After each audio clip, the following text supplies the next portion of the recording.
It's the Ross Tucker Football Podcast. Oh, yeah, it is. But it's not just any Ross Tucker Football Podcast. I would never do that to you guys. It's a Monster Monday presented by DraftKings Sportsbook, America's #1 rated sportsbook app. A lot to get to from a highly eventful weekend in pro football. It's a new week, which means we will have new winners. And I love those of you that make the decision, you know what? I'm going to do something this week to A, support the show, and B, try to win a little something from Ross. You can spread the word via social media. That's the easiest one. At Ross Tucker NFL, Twitter, Instagram, Facebook.com/Ross Tucker NFL. Heck, YouTube.com/Ross Tucker NFL, or at RossTuckerPod on Twitter and Instagram.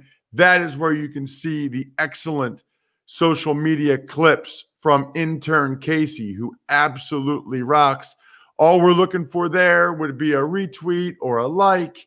It makes a difference. It makes more people see our content because of the way these social media algorithms work. So please, if you just do that little thing, that would be much appreciated. We'll have a new sponsor confirmation email winner.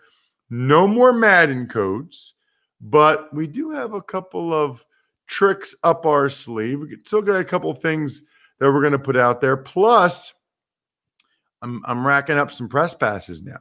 So if you want one of these press passes from this season, let me know. Take advantage of any of the sponsors you hear on the show or you see over on the sponsor tab at RossTucker.com. I'm going to keep doing YouTube shout outs. You guys keep subscribing to the new YouTube page.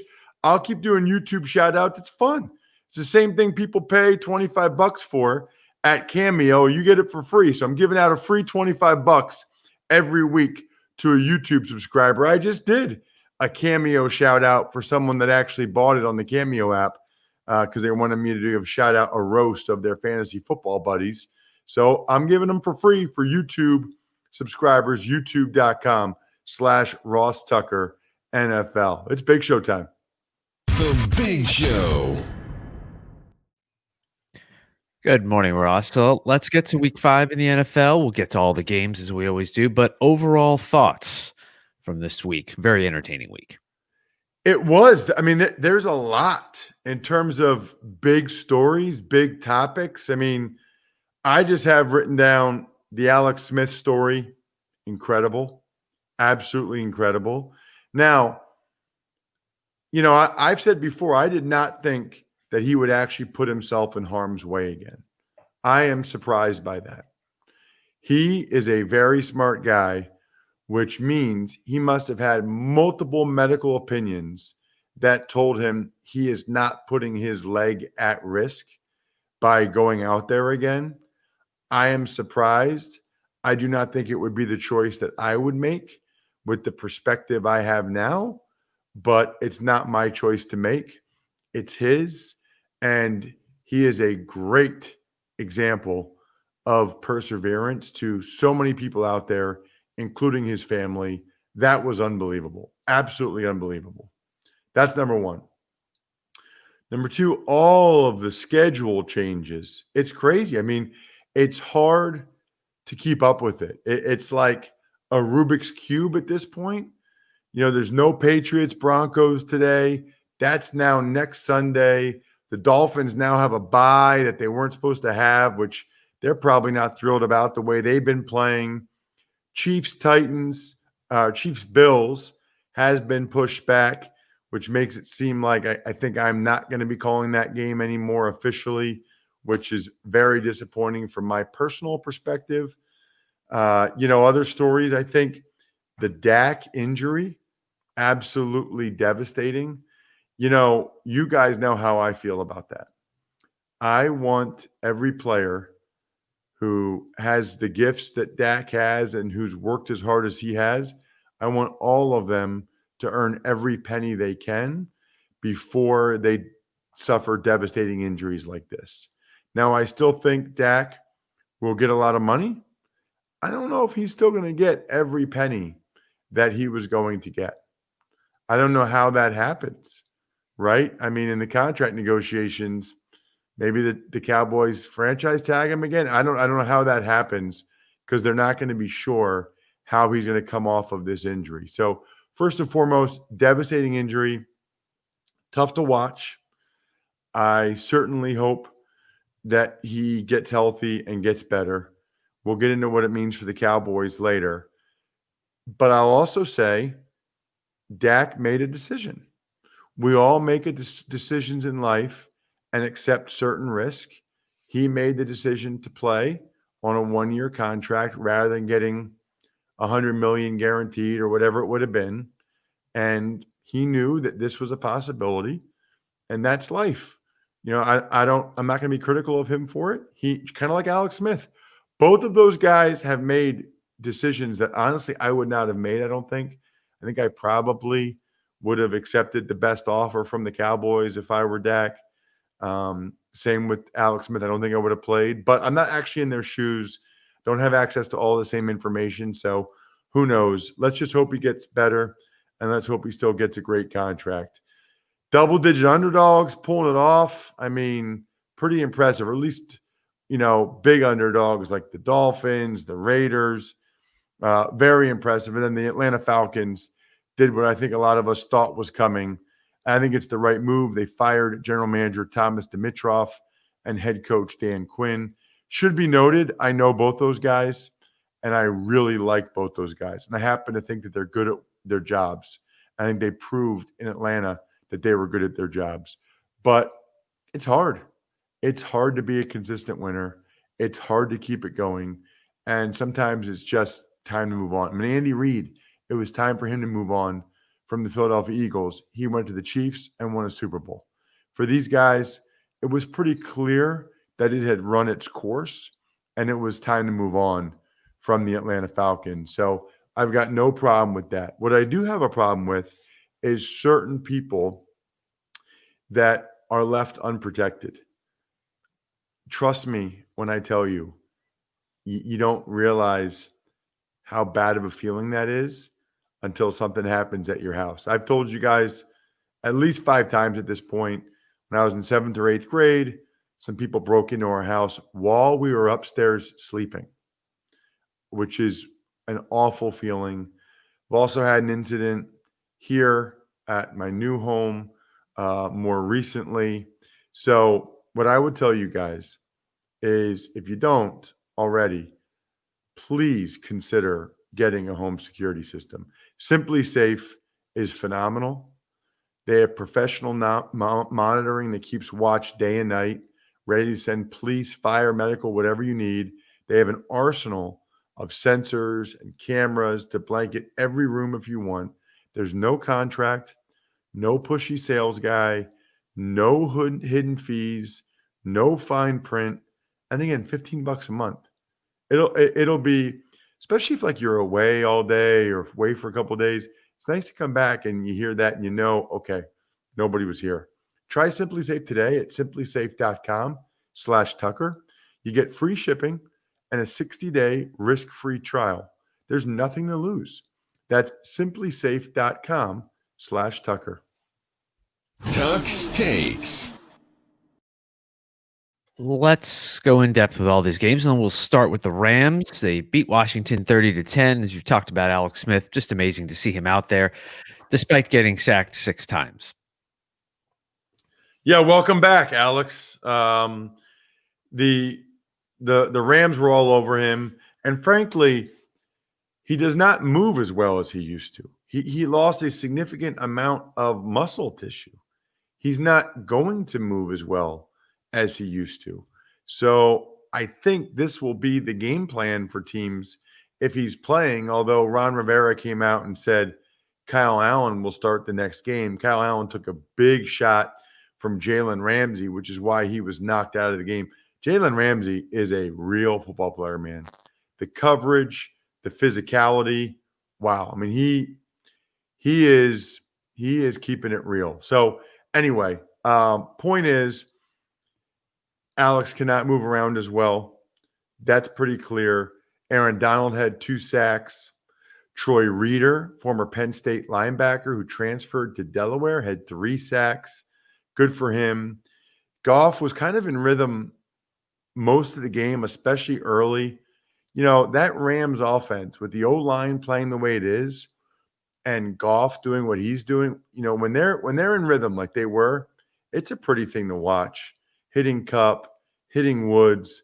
They don't miss Cooks and Gurley all that much. Scored touchdowns on their first 3 possessions.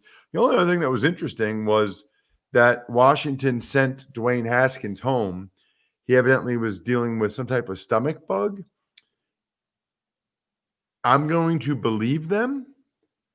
I'm just going to say that that's rare for a player to be sent home.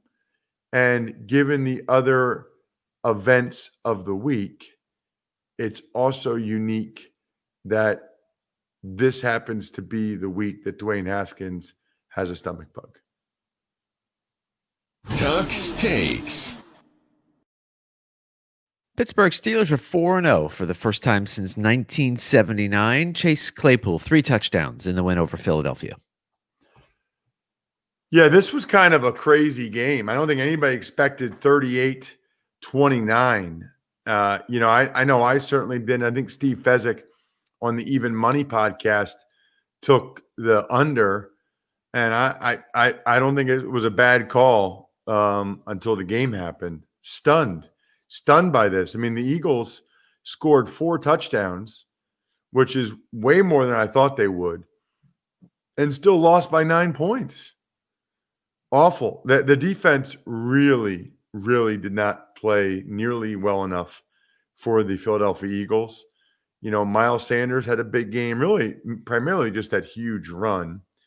But the story of the game was Chase Claypool, this rookie receiver out of Notre Dame for the Steelers, who's an absolute star, 4 touchdowns, 3 in the air, 1 on the ground, including that last one where, the Eagles were in a bad spot with Nate Gary trying to cover Chase Claypool in the slot. That was never going to happen. Eagles had their chances. I mean, they were down 2 and they had the ball in Steelers territory.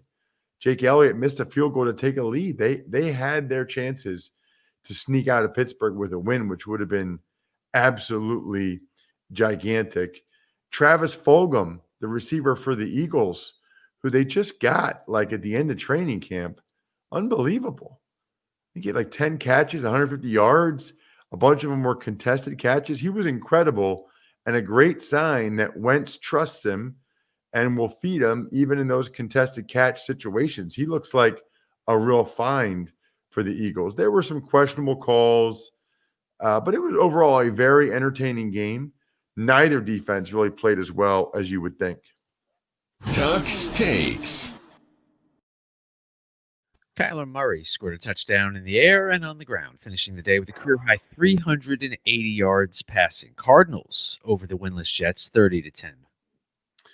The bummer for the Cardinals is it looks like Chandler Jones is done for the season, so that hurts. In the NFL, quarterbacks, O-line, edge rushers, they can't replace a guy like Chandler Jones. They're going to have to try to manufacture pressure now. But at least they finally got back in the win column.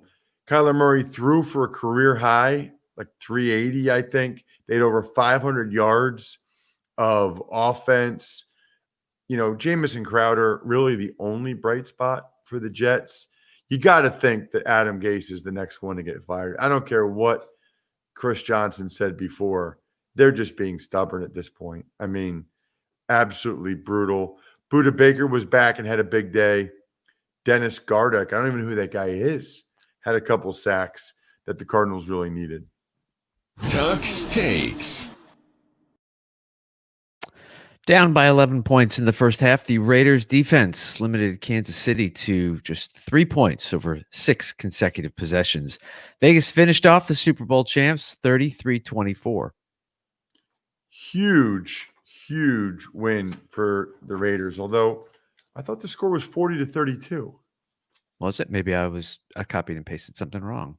Oh, yeah, it was 40-32. 40-32. I'm sorry. I'm pretty sure. Yes, 40-32. All right. Um, Nice.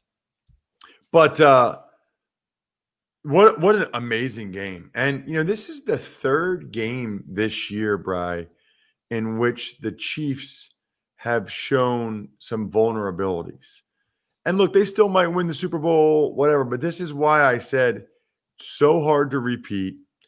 It's just hard to keep that same level of performance. And the Chargers game, the Patriots game, they were able to get away with subpar performances. This game, they were not. And the Raiders deserve a ton of credit. Derek Carr was dropping bombs to Henry Ruggs, a couple of them. That's why they brought Henry Ruggs in. That's why they drafted him. Josh Jacobs was running hard and physical, and Devontae Booker had some nice runs as well for the Raiders. Mahomes made some crazy throws, but he had a bad interception to Jeff Heath as well. And the Raiders were able to slow down the vaunted Chiefs offense in the second half several times. And the other thing is I loved the Raiders' 4-minute offense at the end. The fact that they didn't allow Patrick Mahomes to get back on the field down 8, kudos to that O-line, to Jacobs, to Gruden for going for it on 4th down. That's how you close out a darn football game. Tuck's Takes. Houston Texans got their first win of the season, 30-14 over the Jags. Stephen Hauschka missed 2 field goals, which then led Doug Marrone go for it on 4th down from the Houston 8, and the Jags fumble. Congratulations to Romeo Crennel becoming the oldest head coach to get a win in that game. So there's a lot there, Bryce. So first of all, Hauschka's missing those field goals changed the complexion of the game. I don't know what's gotten into him. And that is why the Jags went for it. But to call a halfback option pass with a rookie running back, that looked like one of the worst plays in NFL history. That 4th and 1 where they went for it, that was bad. Deshaun Watson was better, still threw a couple picks, but he was better. And it was Brandon Cooks who had a big day. It was nice to see Brandon Cooks. He's had the concussion issues, been on a bunch of teams. It was nice to see Brandon Cooks get out there and have a big day and make some plays. You were there, Bri, correct? I was, yes, sir. Were there any fans? A limited amount, obviously. I think they said they were going to have a maximum of 13,000 fans. And so if you had season tickets or you had a group of 4 or 6 or whatever, but if you didn't take that 6, if you only used 2 of those 6, well, then you couldn't resell the other 4. So they said it would be a maximum of 13,000 and change. So I don't know. I mean, that stadium holds a lot. It did not look like there were 13,000. Can I get a food report? Yeah, in the booth that we were in, they actually put us in a luxury suite because they needed to keep us separate, keep us away from where the coaches were. So we didn't have access to the regular press box food, but they did. So they had us in a suite, and they put they had the same thing, the little trays of eggs and sausage and fruit and pastries was exclusively for us, for the 4 or 5 of us. So it was pretty neat. So good job by Houston. Nice. Can you give it a grade? Just for the sheer effort, I give it an A. Bri, you've gone soft. You've gone soft, Bri. You've made the decision now that you are just going to give everybody an A. You don't want to offend people, don't you? I don't want to offend anybody. I appreciate their effort. Oh my gosh, Bri. You're not offending. You're evaluating. Sounds like the way you described it, sounds like it was about a B- in terms of the actual food, but I do appreciate the effort as well, given everything going on. Absolutely. So the Army, I actually had, it's weird. So I get food from the CBS, pregame meal, and then Army press box has these Italian subs, which are actually really good with a huge chocolate chip cookie. So that's really good.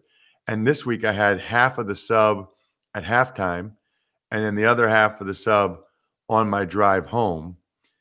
And pregame for the CBS crew meal, I had like a sausage McMuffin type. It had been out for a while, so it was probably not in its ideal state, but it was still fine, and I am appreciative. Tuck's Takes. The Baltimore Ravens defense came up huge again, sacking Joe Burrow 7 times in a 27-3 win over Cincinnati. Yeah, I mean, Burrow was bruised and battered throughout. That's been a theme. We know that. That's just going to be the deal for him all year until the Bengals can get a better offensive line. You hope it doesn't shell shock him. You hope it doesn't affect the rest of his career. But it is negligence on the part of the Bengals to throw him out there with that bad of an offensive line. I was surprised. I thought the Bengals would be able to keep it closer than this. I put a unit on the Bengals getting the points, lost that. Even though I was up 2 units for the week in the NFL, Eagles cost me that last touchdown, and the Seahawks only winning by 1 with that 2-team teaser on the Even Money podcast. But we'll go over all of that tomorrow. Patrick Quinn had a huge, huge day for the Ravens. What a great pick by them. I mean, he forced 1 fumble. He ran another one in for a touchdown. They know how to find linebackers in Baltimore. No run game at all for the Bengals. I mean, Mixon, I think, had like 59 yards on 24 carries. Lamar didn't do much, which is kind of what I expected running because of the knee. He only ran it twice, not much. And then the Bengals lost DJ Reader for the season, which really hurts. Tuck's Takes. Falcons remain winless after falling to the Panthers 23-16. You already talked about Thomas Dimitroff and Dan Quinn. Anything else you want to add to that? No, we'll talk with Andrew about that on Wednesday's Ross Tucker Football Podcast. I will say, this was a 3-unit bet for me on the Even Money Podcast. Carolina getting 3 points, obviously crushed it. The Panthers wide receivers went nuts. DJ Moore, Robbie Anderson, both huge days. Everybody does against Atlanta. Matt Ryan had a chance to get the Falcons back in it in the fourth quarter through a brutal pick in the red zone. Matty Ice has not been clutch this year. Teddy Bridgewater, efficient again. Mike Davis, efficient again. The Fantasy Falcons got good numbers for Todd Gurley and Calvin Ridley, but not enough as that young Carolina D-man continues to fly around. 3 wins already. Extremely impressive. Tuck's Takes. Jimmy Garoppolo returned from that high ankle sprain, but only last a half. He was benched in San Francisco. Miami with a huge 43-17 upset win on the road across the country. Yeah, that was impressive. You know what else is impressive? The time and energy local businesses put in to helping serve their communities. Help support those local businesses. Whether they're your corner stores, coffee spots, or favorite shops, local businesses have always been on your team, supporting you and your community.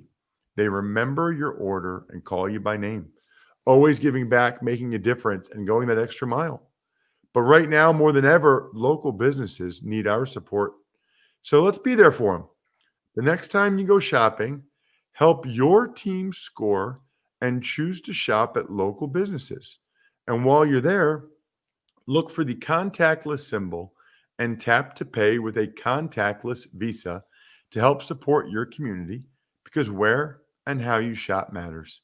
Visa, everywhere you want to be, official partner of the NFL. So here's the deal. Fitz was on fire. I mean, Fitz is keeping Tua on the bench when he plays games like this. My boy Fitzmagic was on fire the entire game. They got a lot out of Myles Gaskin as well, but it was mainly Fitzpatrick doing Fitzmagic things. Jimmy Garoppolo was awful. He was benched at halftime. CJ Beathard wasn't much better. Disastrous game for the Niners, who now have a really tough schedule coming up. They're not going back to the playoffs this year. Tuck's Takes. Andy Dalton led the Cowboys to a win over the Giants after Dak Prescott's horrific ankle injury. 37-34, the final. Already talked about the Dak stuff. Jason Garrett was pulling out all the tricks. And opening drive touchdown where he had like reverses and flea flickers. It was hilarious. Kyler Fackrell had a crazy interception return for a touchdown. And the Cowboys were behind by a couple scores, like they like to do in games for some unknown reason. But then they let them back in it. The Giants let them back in it.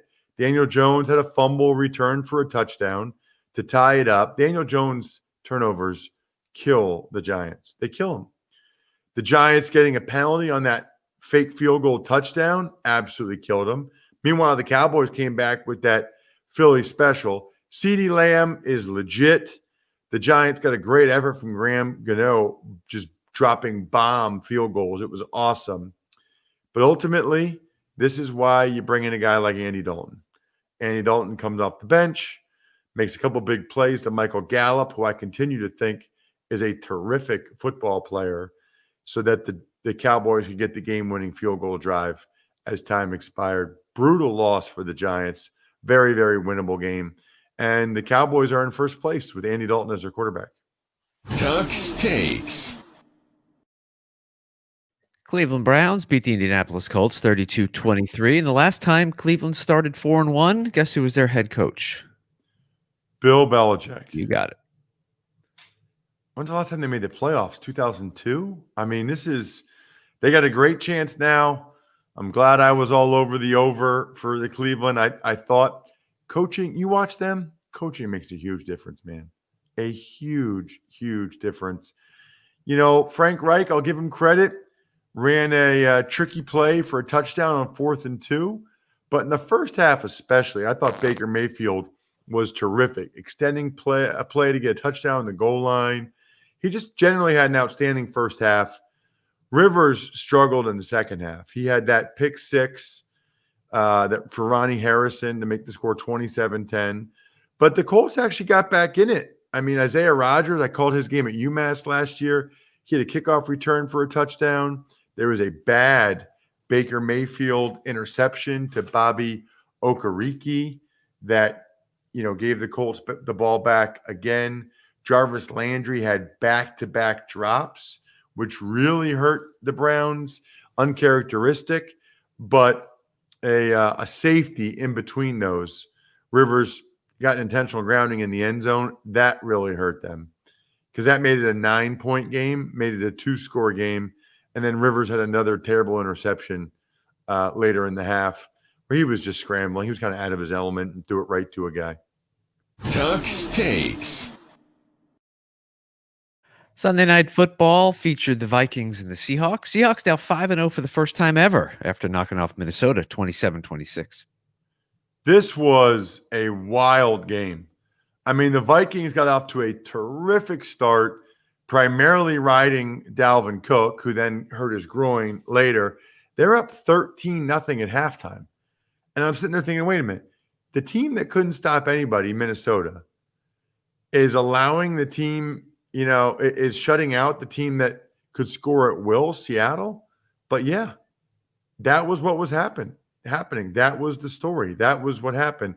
But then that quick, Bri, in the second half, it went from 13-0 to with 8 minutes left in the third quarter, the Seahawks were up 21-13 as Russ started to cook.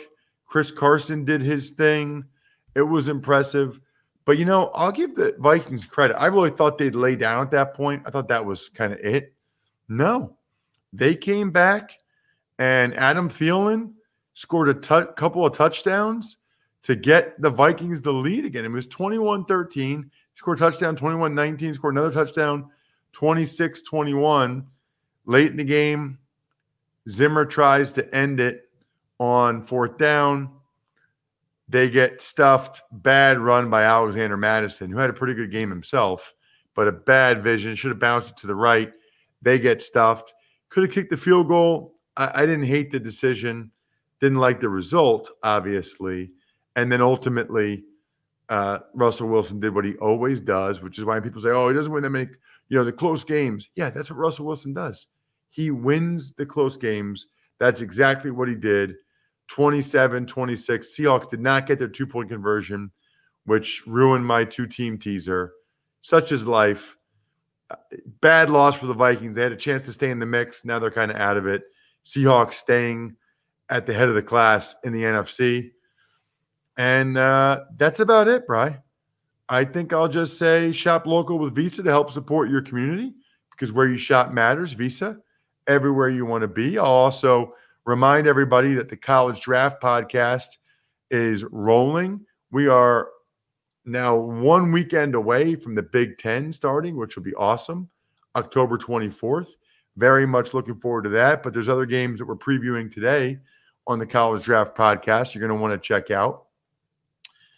Shout outs go to Pizza Boy Brewing, DynastyFreaks.com, Sporticulture, SteakhouseSports.com, and Vision Comics with an X.